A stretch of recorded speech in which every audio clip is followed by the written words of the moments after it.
पाठ 14 नेताजी सुभाष चंद्र बोस। जय हिंद और तुम मुझे खून दो मैं तुम्हें आजादी दूंगा, ये प्रसिद्ध नारे नेताजी सुभाष चंद्र बोस ने दिए थे। उनके इन वाक्यों को सुनकर हजारों नवयुवकों और युवतियों के मन में देशभक्ति का जोश जाग उठा था।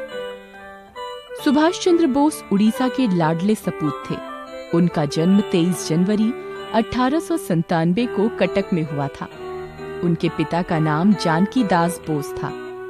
वे चाहते थे कि सुभाष ICS की परीक्षा पास करे और बड़ा सरकारी अफसर बने। सुभाष भी अपने जीवन में कोई महान काम करना चाहते थे। संपन्न परिवार से होने पर भी सुभाष के मन में गरीबों के लिए गहरी सहानुभूति थी। इस सहानुभूति की गहराई को उनके कॉलेज जीवन की एक घटना से समझा जा सकता है। सुभाष के घर के सामने एक बूढ़ी भिखारिन रहती थी। भीख मांगकर वह बड़ी कठिनाई से अपना जीवन यापन कर रही थी।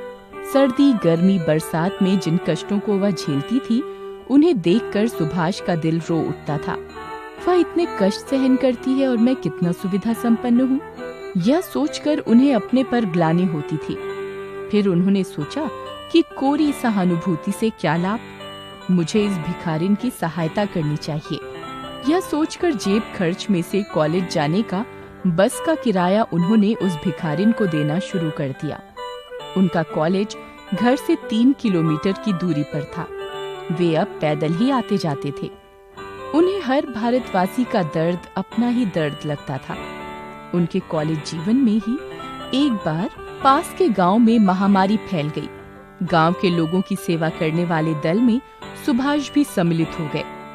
उन्हें रात दिन गांववासियों की सेवा करते हुए कई रातें जागना भी पड़ा। पुत्र को दिन रात सेवा कार्य में लगे देखकर उनके पिता ने घर पर दुर्गा पूजा रखवाई। दुर्गा पूजा में शामिल होने के लिए वे उन्हें बुलाने गए। सुभाष ने पिता से कहा, पिताजी, माँ दुर्गा की पूजा और हवन आप कीजिए। मुझे माँ दुर्गा की संतानों की सेवा करने दीजिए। मेरे लिए इस समय मानव सेवा ही सबसे बड़ा धर्म है।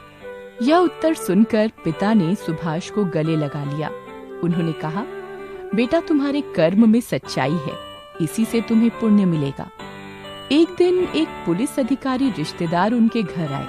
उनके हाथ में सुभाष की ऐसी अभ्यास पुस्तिका आ गई जिसमें शिवाजी, प्रताप, लक्ष्मीबाई आदि क्रांतिकारियों के चित्र चिपके हुए थे। उन चित्रों के नीचे लिखा था, मैं भी ऐसा बनूंगा। पुलिस अधिकारी रिश्तेदार ये पढ़कर घबरा गए। उन्होंने सुभाष की वह अभ्यास पुस्तिका तुरंत जला डाली। बोले, यह लड़का तो विद्रोही बनेगा। जैसे ही सुभाष को ये बात पता चली, उन्होंने उस रिश्तेदार को इतनी जोर से धमकाया कि उसने घर से चले जाने में ही अपना भला समझा। सुभाष ने घर में कह दिया, मैं एक एक अंग्रेज को भारत से निकाल कर ही दम लूंगा। जानकी दास बोस भांप गए कि सुभाष क्रांति की राह पर चल पड़ा है। उन्हें लगा कि यह तो उनकी इच्छा के विपरीत काम हो गया। उनकी प्रबल इच्छा थी कि सुभाष ICS यानी इंडियन सिविल सर्विसेज की परीक्षा पास करके अफसर बने। इसलिए उन्होंने सुभाष को ताना मारा, तुम में इतनी योग्यता कहाँ है कि अंग्रेज बच्चों को ICS में पछाड़ सको। बस सुभाष ने ठान लिया कि मैं ICS की परीक्षा उत्तीर्ण करके दिखाऊंगा। पिता जानकी दास खुश हो गए। जानकी दास बोस ने एक दिन सुना कि सुभाष ने ICS में पूरे भारत में दूसरा स्थान प्राप्त किया है। वे खुश भी ना हो सके कि उन्होंने दूसरा समाचार सुना, सुभाष ने ICS की डिग्री फाड़कर फेंक दी है। इस तरह आजादी के मतवाले सुभाष को संसार की बेड़ियां बांध नहीं पाई। सुभाष पूरे जोर शोर से देश की आजादी के लिए जूझने लगे। वे ताकत के बल पर अंग्रेजों को भारत से वापस भेजना चाहते थे। इधर महात्मा गांधी शांति और अहिंसा से आजादी की लड़ाई लड़ रहे थे। वे अंग्रेजों के प्रति हिंसा को बुरा मानते थे। एक बार किसी मित्र ने पूछा, सुभाष, तुम शादी क्यों नहीं कर लेते? सुभाष बोले, कोई मुंह मांगा दहेज दे तो मैं शादी करने को तैयार हूँ। मित्र ने पूछा, तुम्हें दहेज में क्या चाहिए? सुभाष बोले, देश की आजादी।